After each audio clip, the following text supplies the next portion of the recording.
Assalamualaikum warahmatullahi wabarakatuh dan salam sejahtera. Hari ini kita akan melanjutkan pembahasan tentang Principles of Digital Communication System and Computer Network by Dr. Prasad. Kita masuk dalam chapter 8, Multiple Access. Secara umum dapat kita pahami bahwa teknik multiple access menyediakan mekanisme untuk berbagi bandwidth secara efisien dengan banyak terminal, khususnya dalam sistem radio di mana spektrum bandwidth sangat terbatas.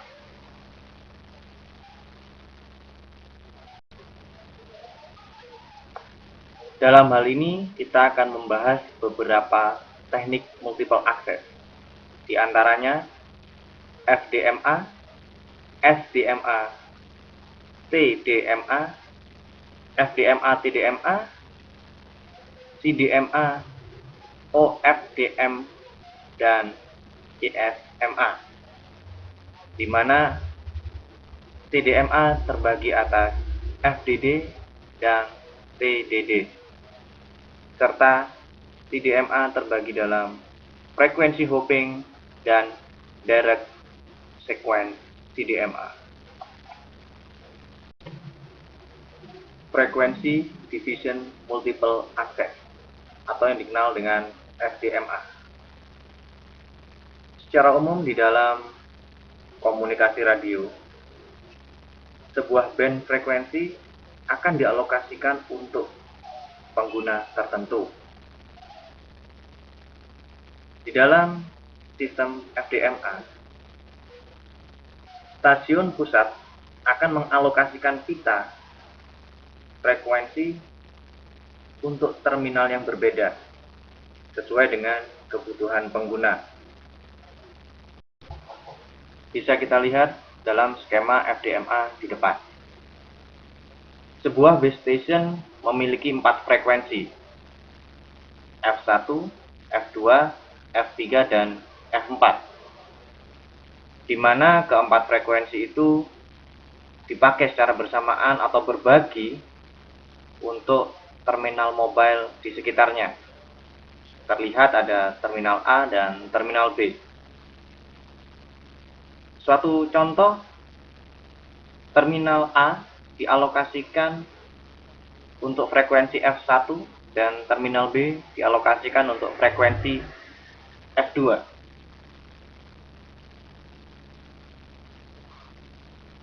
FDMA banyak digunakan dalam radio sistem atau berbagai radio sistem maksudnya.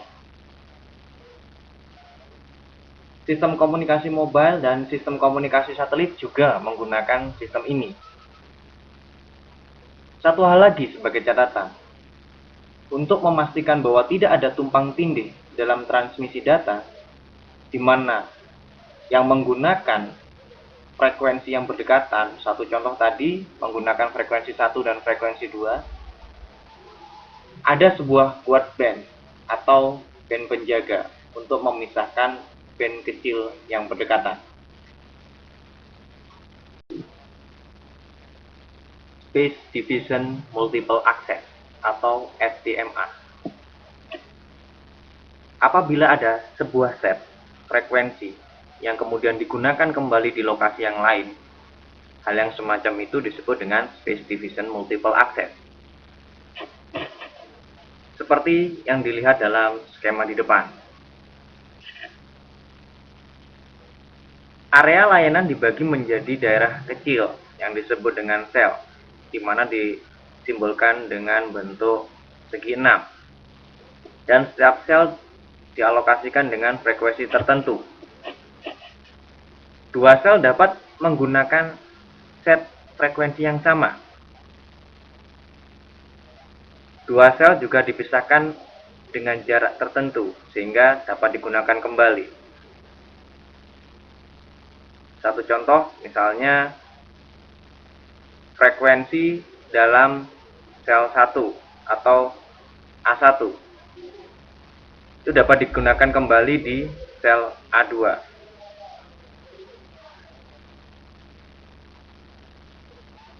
SDMA juga digunakan dalam sistem komunikasi mobile. Hal yang menarik dari SDMA adalah penggunaan kembali frekuensi. Artinya frekuensi yang sudah digunakan dapat digunakan kembali. Asalkan ada jarak yang cukup antara dua sel untuk menghindari gangguan.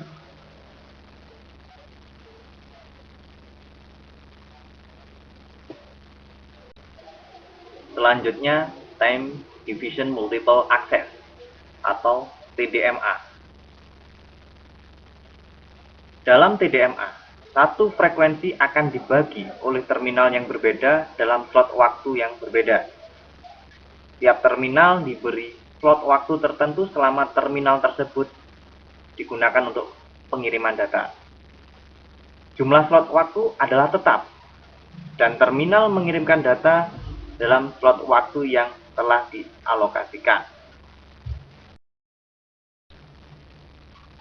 Baik, sebagai penjelas kita lihat dalam skema TDMA di depan. Misalkan dalam satu sistem komunikasi bergerak, ada satu frekuensi yang dibagi dalam 8 slot waktu dari 0 hingga 7, di mana 8 slot waktu itu ada dalam frekuensi yang sama, yaitu F1. Satu contoh, misal terminal A dialokasikan dalam slot waktu 1 dan terminal B dialokasikan dalam slot waktu 6.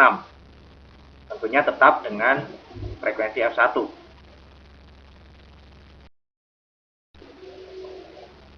Di dalam sistem TDMA juga dikenal dengan dua jenis pembagian slot waktu. Yang pertama adalah Fixed TDMA dan Dynamic TDMA. Di dalam TDMA tetap, tiap stasiun diberikan slot waktu yang tetap pula. Misalkan, waktu 1 atau slot waktu 1 untuk stasiun A dan slot waktu 2 untuk stasiun B. Hal ini akan menghasilkan desain sistem yang sederhana.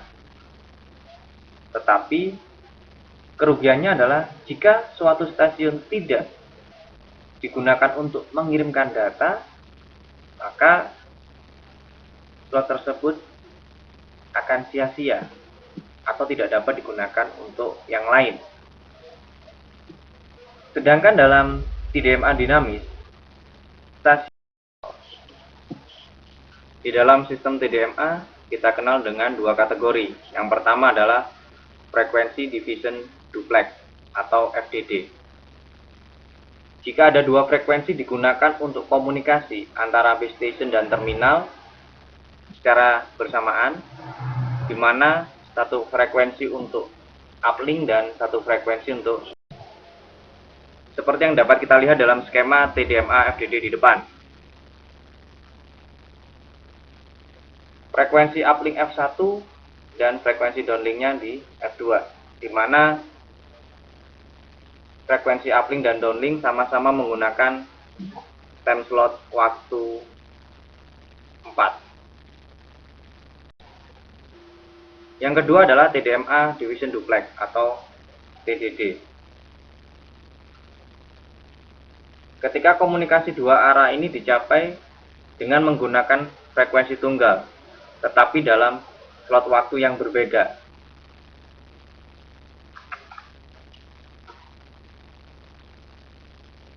Keuntungan dari TDMA TDD adalah satu frekuensi dapat digunakan untuk komunikasi di kedua arah.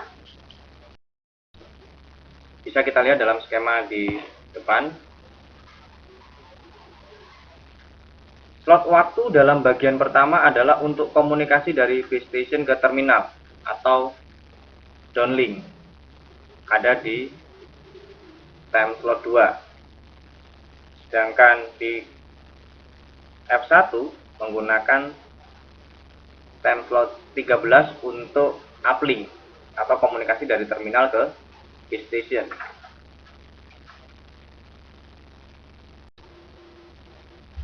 Ada juga teknologi Digital Enhanced Portless Telecommunication atau DEC.